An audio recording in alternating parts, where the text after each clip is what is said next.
Reading जो हाँ word है, बड़ा बड़ा कंफ्यूजिंग वर्ड है रीडिंग। जैसे मैंने दिल्ली में बहुत लोगों को सुना कि हम अभी तो 3 रीडिंग कर चुके हैं,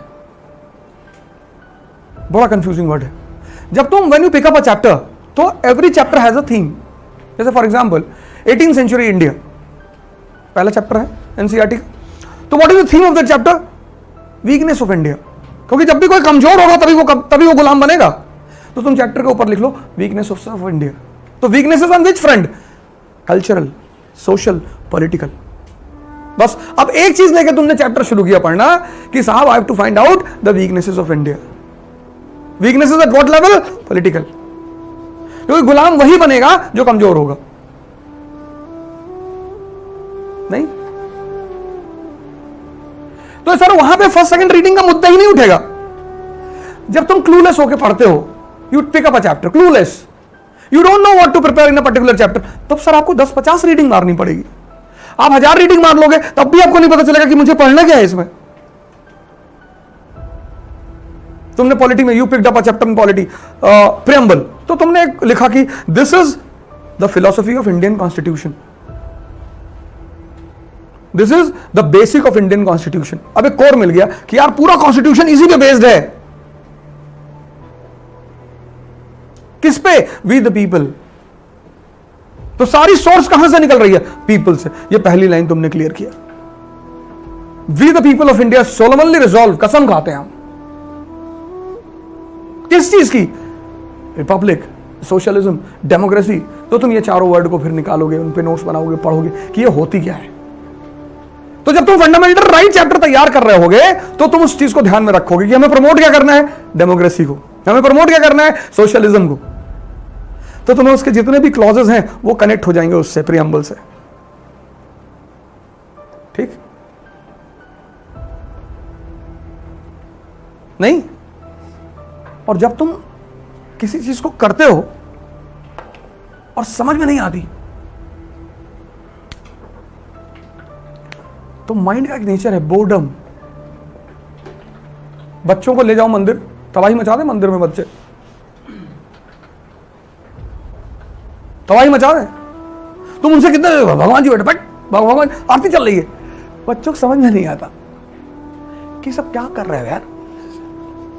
उधर 2 औरतें ऐसे ऐसे बाल हिला रही है, एक आदमी गाना गा रहा है, आरती उतार रहा है, कर क्या रहे हो यार तुम लोग। लेकिन बच्चों को वाटर पार्क में बड़ा मजा आता है, समझ में आता है ना। मजे का कॉन्सेप्ट किससे रिलेटेड है? समझ से। तुम बच्चों को ले जाओ किसी सेमिनार में, seminar on environment, global warming, और बच्चे को ले जाओ क्लास 1 के, बैठा दो उसको आगे, 5 मिनट तो कायदे से बैठा रहेगा वो। उसके बाद जब वो तबाही मचाना शुरू, और वो ऐसी ऐसी हरकतें करेगा ना, कहेगा कि अभी तो गए थे, फिर से आ गई। वो जानता कुछ मुद्दों में तुम रोक नहीं पाओगे। फिर वो बाहर जाएगा, वॉशरूम में आधा घंटा खड़ा होगा कि दर्द बहुत हो रहा है, क्योंकि वो अंदर वापस नहीं जाना चाहता है, तो उसे कोई ना कोई बहाने बनाने। बहाना कभी तुम बच्चों का देखो, तुम शर्मा जाओगे उनके बहाने सुन सुन के। जैसे हम कभी जाते हैं कहीं ध्यान सेंटर जाते हैं, तो मेरे बच्चे तुरंत कहते हैं पापा, उनको पता आज शाम को ये लोग जाएंगे ध्यान सेंटर, कि पापा आज बस किताब उताब लेके बैठे रहते हो दिन भर। तो हम पूछते हैं कि वो चल रहा है ध्यान करने देना, नहीं वो ज्योग्राफी थोड़ा सा पढ़ लें, क्योंकि उनको पता कि पापा पढ़ने के लिए नहीं मना करेंगे।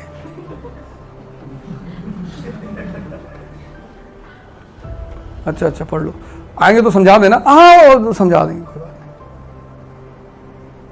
उनको पता है कि आदमी हर चीज के लिए मना कर देगा, लेकिन अगर पढ़ने के हम पढ़ रहे हैं, अच्छा तो तुम लोग पढ़ो, हम आते हैं।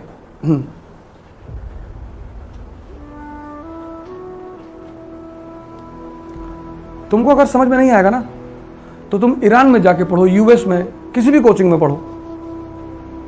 एक समय के बाद तुमको बोर्डम पैदा हो जाएगा। जब तुम किसी चीज को सीखते हो, when you start learning something, speed is very slow.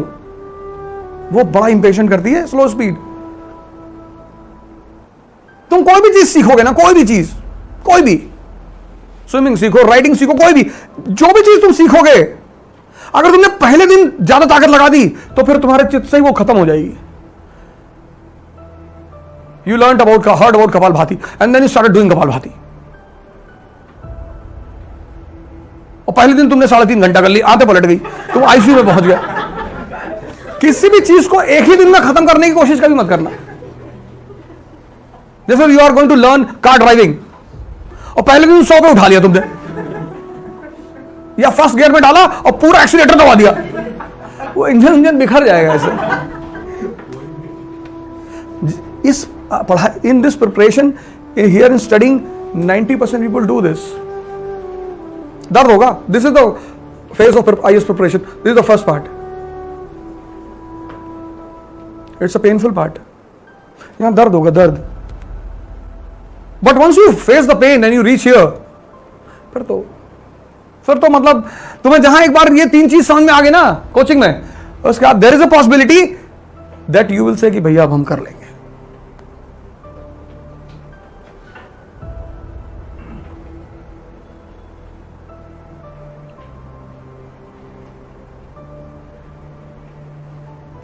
There is a possibility.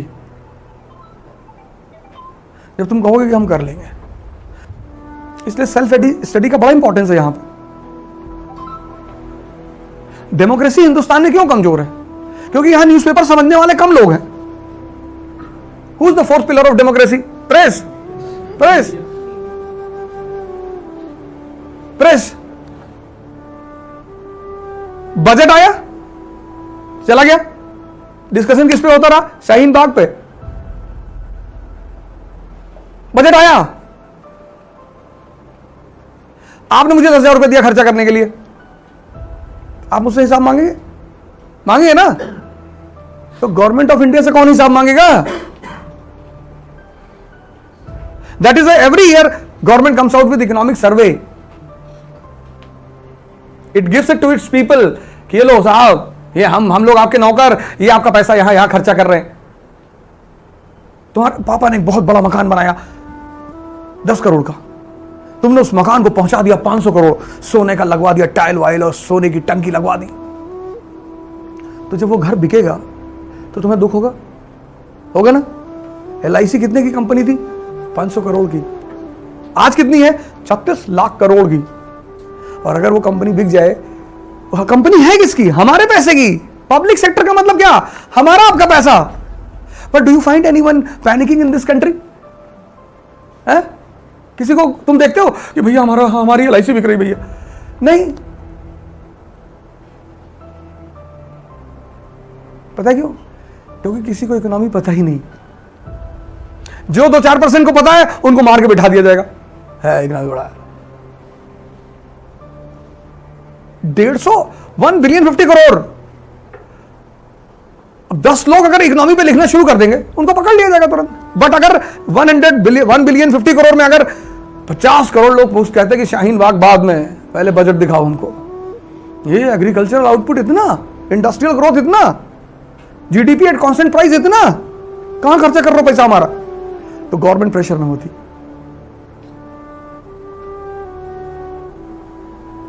कि नहीं होती? पर तुम्हारा पैसा है, तुम हिसाब नहीं मांगते हो. और जब दूसरा लेके जाता है तो तुम चिल्लाते हो कि महमूद गजनी हमारा पैसा लूट लिया. तो तुमको मतलब ही कहां है तुम्हारे पैसे से? आज तुम सबवे सर्फर खेल रहे हो. जिस दिन बजट आया तो मैं पढ़ते हुए आ रहा था मेट्रो से, तो बगल एक भाई साहब बैठे थे, तो सबवे सर्फर खेल ऐसे कर रहे थे. हमने कहा भैया कुछ देख रहे हो, हमको भी दिखाओ. बोले देखने खेल रहे.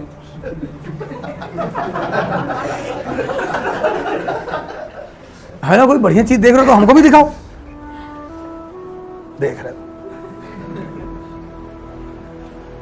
आज सबवे सर्फर खेल रहे हैं, जब महमूद गजनी आए तो कबूतर उड़ाते थे. तो उसने कहा भाई जब तुम लोगों को कबूतर ही उड़ाना है, तुमको कोई काम तो है नहीं ना. बोले हम हो क्या काम है? खाना हमारे यहाँ होता है, पानी 2 मीटर पे है ही है, गांजा के पेड़ लगे हुए हैं, नहीं तो बबलुआ पिला देता है, आर्मी में काम कर रहा है. तो महमूद ने कहा तो ले जाओ, ले जाओ. तो ले गया. फिर चिल्लाने लगे महमूद प्लंडर्ड अस, महमूद प्लंडर्ड अस. अरे तो तुम चिंता ही कहा. चलो अच्छा वो प्लंडर कर लिया. आज at least 80% people are so called literate in this country ना।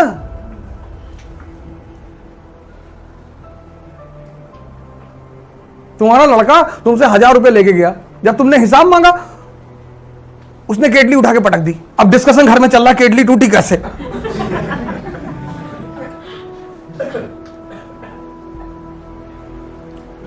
अगर घर में किसी ने, बच्चे ने कह दिया कि नहीं पापा वो 1000 रुपए जो ले गए थे तुमने उसको पीट दिया उठा के, 1000 रुपए ले, इतनी बड़ी कीमती केटली टूट गई, 1000 रुपए पड़ गई इनको। पापा जब पोछा लगाते थे वाइसरॉय के घर में तो केटली दिया था वाइसरॉय ने उसको।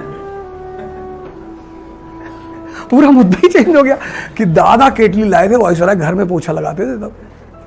केटली बहुत इंपॉर्टेंट थी, 1000 रुपया बाहर में जाए, केटली टूटी, ये बहुत बुरा हुआ।